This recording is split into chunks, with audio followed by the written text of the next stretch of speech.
Have you ever met someone and walked away thinking, I just don't understand them?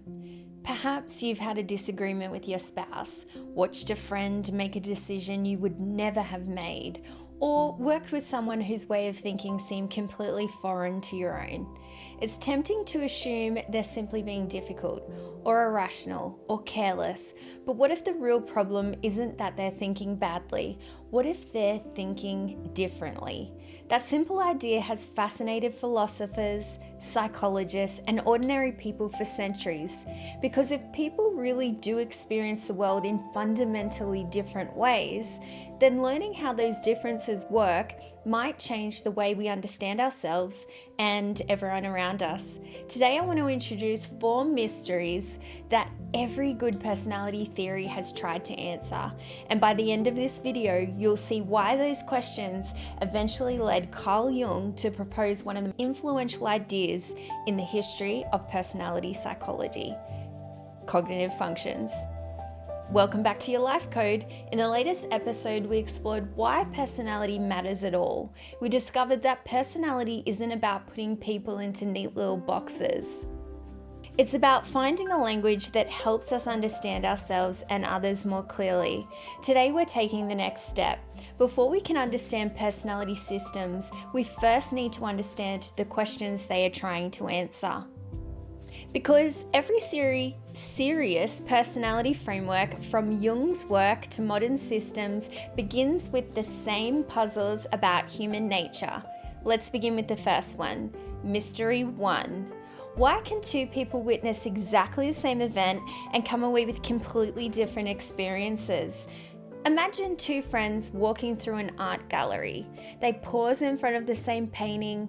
One notices the colors, the brushstrokes, the lighting, the incredible attention to detail. The other hardly notices those things at all. Instead, they're captivated by what the painting represents. They wonder what the artist was trying to communicate. They imagine the story behind it. Neither person is wrong. They're simply paying attention to different aspects of the same reality.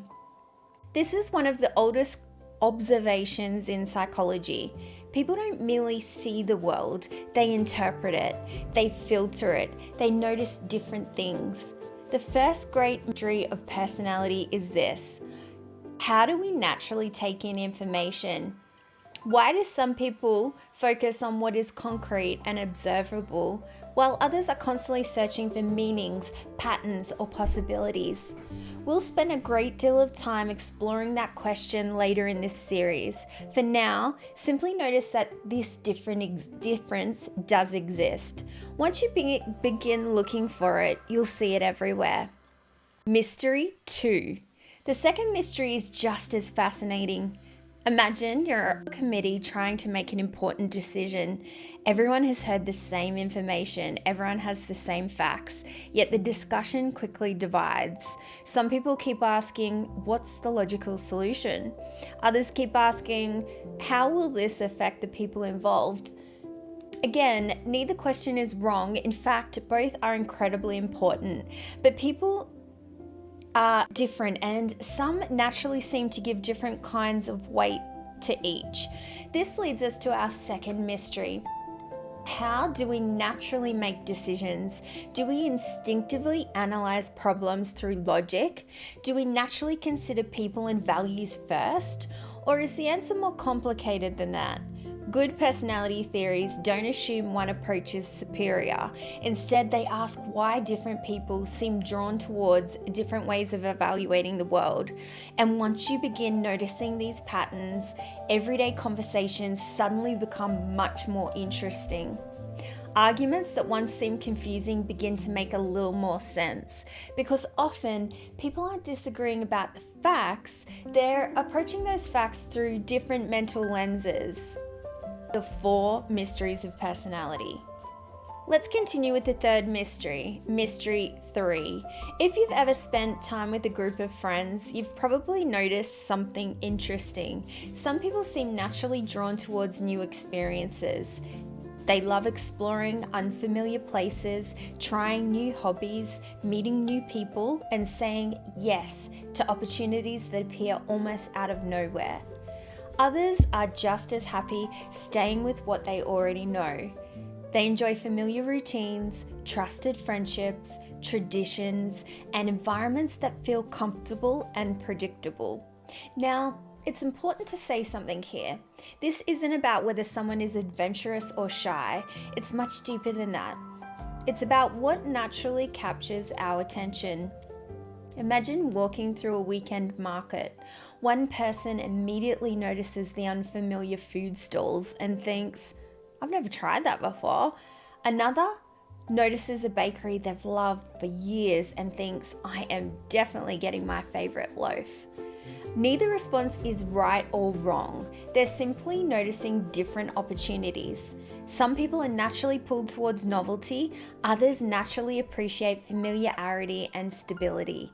Again, this raises an important question. Why? Why do different minds seem to notice different things? And could these preferences tell us something important about personality? That brings us to our fourth mystery. Mystery 4. Think about how different people organize their lives. Some people seem happiest with plans, calendars, checklists, deadlines. They enjoy making decisions early. They like knowing what's happening next. Others feel almost the opposite. They enjoy keeping their options open. They like flexibility. They'd rather adapt as new information appears than lock themselves into a decision too soon. Perhaps you've even experienced this in your own relationships. One person wants to plan the holiday 6 months in advance. The other says, let's just see how we feel when we get there. Sound familiar? Once again, neither approach is automatically better. Each has strengths, each has weaknesses, and once again, we're left asking, why do people naturally approach life so differently? 4 mysteries. So let's pause for a moment. We've asked 4 questions. How do we naturally take in information? How do we naturally make decisions? What naturally captures our attention? And how do we naturally prefer to engage with the world around us? People have been asking them in one form or another for centuries. Philosophers notice them, teachers notice them, parents notice them, employers notice them. Long before personality tests existed, people recognized that human beings seem to think in remarkably different ways. The real challenge was finding a framework that could explain those differences. And that brings us to one of the most influential thinkers in personality psychology. Enter Carl Jung. In the early 20th century, the Swiss psychiatrist Carl Jung began asking many of these same questions, but instead of focusing primarily on behavior, he became interested in something much deeper. He wondered whether our minds might have preferred ways of processing information, preferred ways of evaluating situations, preferred ways of directing attention. In other words, perhaps personality isn't simply about what we do. Perhaps it's about how our minds naturally work. This was a remarkable shift in thinking. Rather than judging people as simply logical or emotional, organized or spontaneous, Jung proposed that people rely on different mental processes, different ways of perceiving, different ways of judging, different ways of engaging with reality. Over time, these preferred mental processes became known as the cognitive functions. Now, if you spent any time around personality communities, you've probably heard terms like introverted intuition, extroverted feeling, introverted thinking, or extroverted sensing. Those names can sound complicated, even intimidating. But don't worry, we're not going to dive into all that just yet, because before we start learning the language, we first need to understand the ideas behind it, and that's exactly what this series is designed to do. We'll take it one step at a time. No assumptions, no jargon, just a gradual journey towards understanding how personality might actually work. So today, I want to leave you with one simple thought. The next time someone surprises you, the next time someone makes a decision that you don't understand, or notices something you completely missed, instead of immediately asking what's wrong with them, try asking a different question. What if they're experiencing the world differently than I am? That simple question has transformed the way psychologists have thought about personality, and perhaps it can begin transforming the way we understand the people around us as well. Thank you so much for joining me. If you've enjoyed today's lesson, I'd love for you to subscribe and continue the journey with us. In the next episode, we'll meet the man behind these ideas. Who was Carl Jung?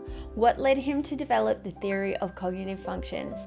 And why, nearly 100 years later, his ideas still shaping conversations about personality today? I hope you'll join me then. Until next time, take care.